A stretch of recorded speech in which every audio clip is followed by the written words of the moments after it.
요즘 들어 내 머릿속을 떠나지 않는 두 단어가 있다. 바로 꼰대와 불편러다. 나는 다시 유튜브를 시작하며 단순히 내 일상을 공유하거나 관심을 받고 싶어서가 아니라 내가 가진 생각과 의견을 더 넓게 소통하고자 했다.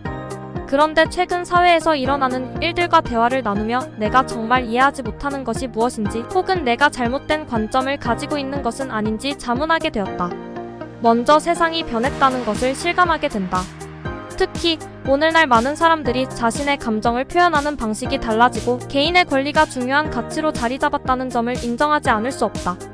하지만 때로는 이들이 사회를 구성하는 공동체나 앞선 세대의 노력들을 무시하고 자신의 주장만 옳다고 믿는 모습을 보며 깊은 고민에 빠진다.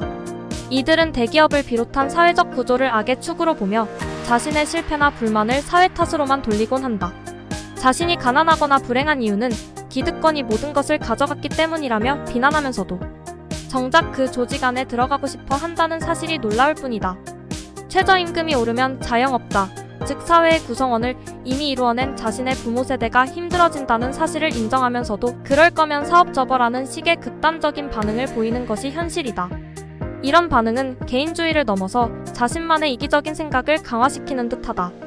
나는 상식적이지 않은 행동이나 사건들이 왜 이렇게 많아지는지 이해하기가 어렵다.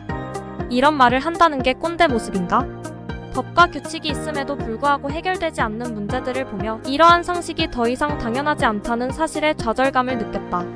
이제는 자신의 의견을 묻고 토론하며 사회적 정의를 실현하고자 하는 사람들의 목소리가 커지고 있지만 이들의 정의라는 기준이 너무나도 협소하고 편협하게 느껴진다. 문제는 이들이 자신이 옳다는 생각에 갇혀 다른 사람들의 관점을 받아들이지 않으려는 경향이 있다는 것이다. 공감 능력이 부족한 채 단편적인 정보나 자극적인 단어에만 집중하며 전체 맥락을 파악하려 하지 않는다.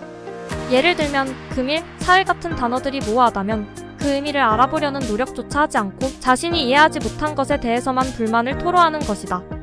짧고 단편적인 정보에 의존하는 습관도 문제다. 대화의 목적이 서로 이해하고 공감하는 데 있다면 이들은 그 목적을 외면한 채 자신이 알고 싶은 정보만 전달하고 상대방의 말을 무시하는 태도를 보인다. 확증 편향적인 사고가 만연해져 있으며 자신이 그렇게 행동하고 있다는 사실조차 인식하지 못한다. 영상을 보거나 뉴스를 접할 때도 마찬가지다. 어떤 정보가 과장되거나 왜곡되었는지 숨겨진 의도가 무엇인지 파악하는 능력이 부족한 경우가 많다. 단지 자신의 감정을 정당화하기 위해 반대 의견을 가진 사람들을 비난하고 때로는 인신공격을 서슴지 않는다. 이러한 모습은 문제의 본질에서 벗어나 토론을 불필요한 감정 싸움으로 몰아가는 결과를 낳는다. 물론 새로운 세대의 참여도와 적극성은 인정할 만하다. 이전 세대가 문제를 외면하고 참아왔던 것을 양지로 끌어내는데 성공했기 때문이다. 하지만 이제는 이러한 문제를 어떻게 조율하고 해결할 것인지에 대한 고민이 필요하다. 지나치게 예민하고 쉽게 마음이 상하는 모습을 보이는 것이 아니라 더 넓은 시야와 깊은 이해를 바탕으로 사회적 문제를 해결하려는 노력이 필요하지 않을까? 나는 사회 문제에 대해 자신의 의견과 소신을 표현하는 것이 정당하다고 생각한다. 다만 나는 더 많은 사람들이 서로의 의견을 존중하고 다양한 관점을 수용하며 좀 더 성숙한 사회를 만들어가기를 바란다. 이 영상을 보면서도 불편하신 분들이 있겠죠?